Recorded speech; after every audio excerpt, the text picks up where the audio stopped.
Angela Levin is a royal commentator and, of course, the biographer of the now Queen Camilla and plenty of others in and around the royal family. She joins us now from the UK. All right, Angela, it's in the rearview mirror, but now a few days on, what are your lasting images of the coronation?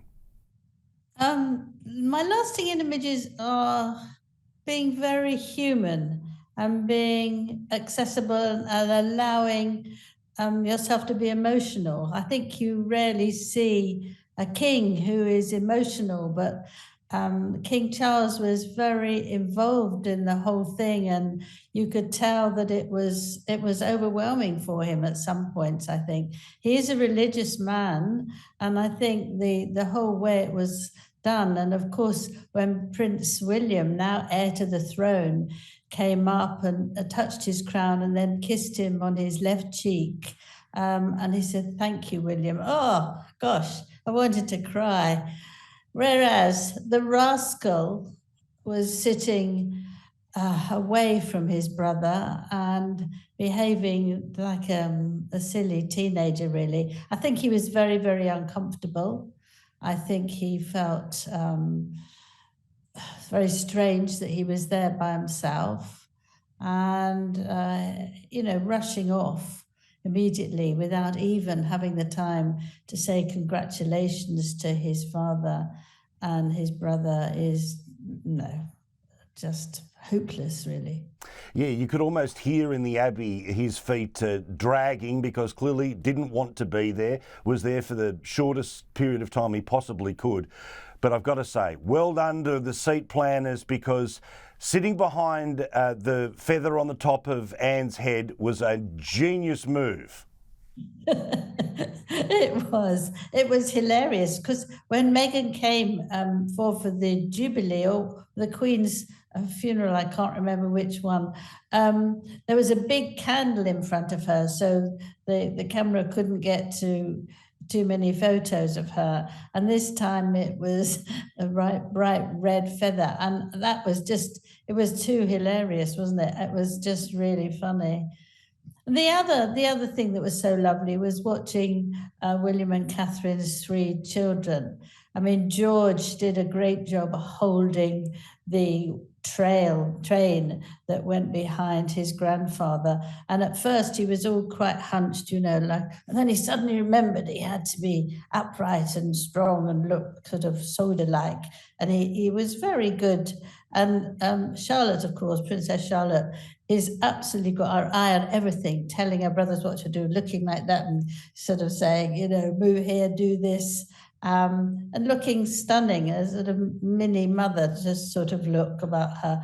And then Louis, who was very well behaved in the cathedral, extremely well, because it must be deeply boring for somebody who's just turned 5 to sit there very quietly and listen. And he got a bit jolly afterwards, but I thought they were gorgeous. And I think as well that it helps with the feeling that the monarchy will continue despite everybody being concerned about it, and some people trying desperately hard to smash it up, including Harry and Meghan, I'm afraid.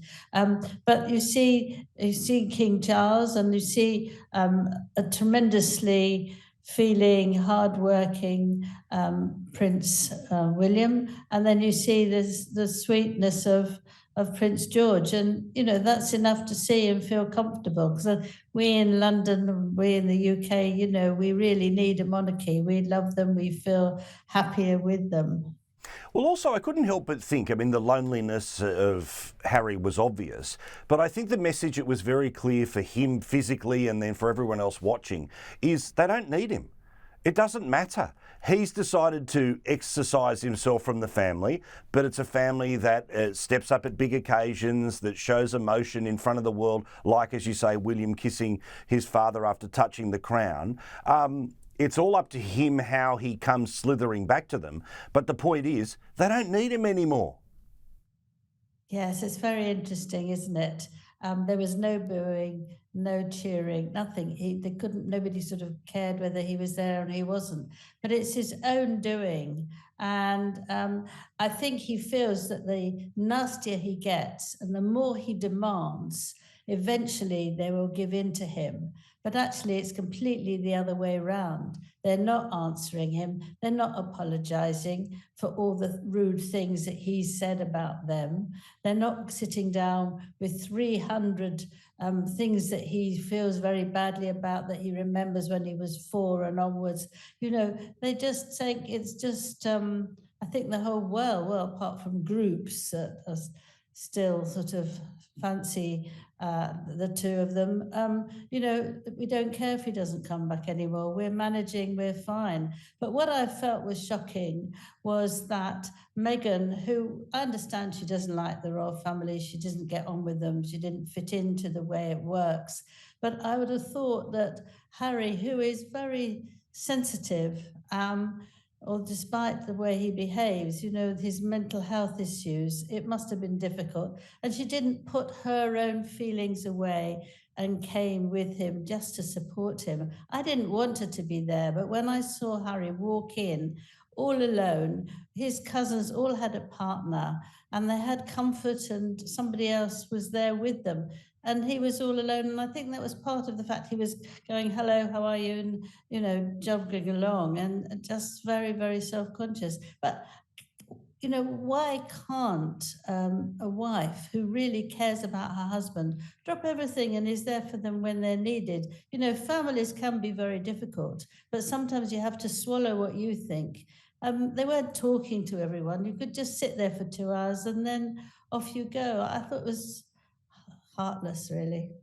And also, in all of the side commentary and hot takes out of everything, which weren't all about Penny Mordaunt, who I am still in love with, but I've been in love with her for a long time.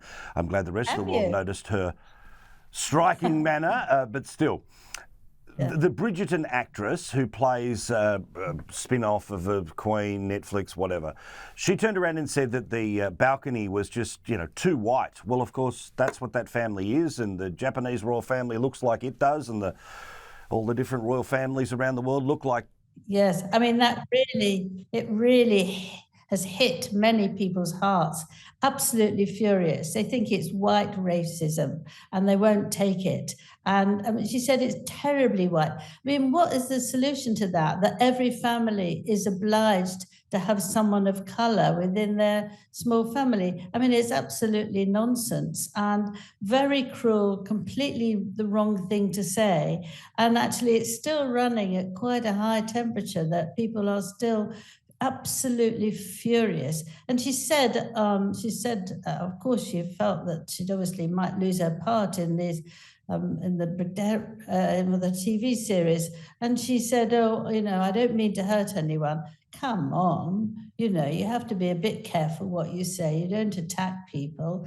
And people are working out that there's 83% white in this country because it is a white country, and you can't have someone of color everywhere all the time. I mean, all our adverts have got somebody in color and mixed marriages. Okay, that doesn't matter, but you can't actually expect people, every family to have that, and just caused a lot of anger. Well, also, it's just this needless projection. Is the world white? No. Are some families white? Yes. Is the majority of people in the UK white? Yes. But even me saying that right now will make someone feel nervous somewhere on the internet, and they'll be trying to cancel us for speaking about demographic truth.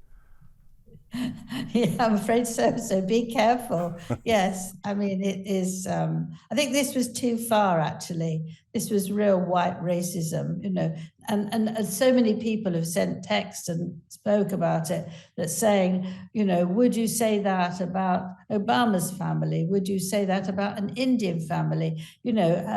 Every family has colour that belongs to the family. And if there's another one, a different sort, that's fine. But as it happens, the royal family just has the white people. So what? Doesn't mean they don't care. I mean, I think you saw very clearly during the service in Westminster Cathedral, and actually in the concert yesterday, that there were loads of people of colour of all different sorts, and it was very, very well balanced. and everybody enjoyed it. There was no problems of who sat where and who danced with who, and who sung this and that. But actually, on the balcony, it couldn't be done. Angela, lovely to talk to you. Enjoy your rest because you've been going at full pace for some time, and we'll look forward to talking to you in the next couple of weeks here on Sky News. Okay, thank you. Bye-bye.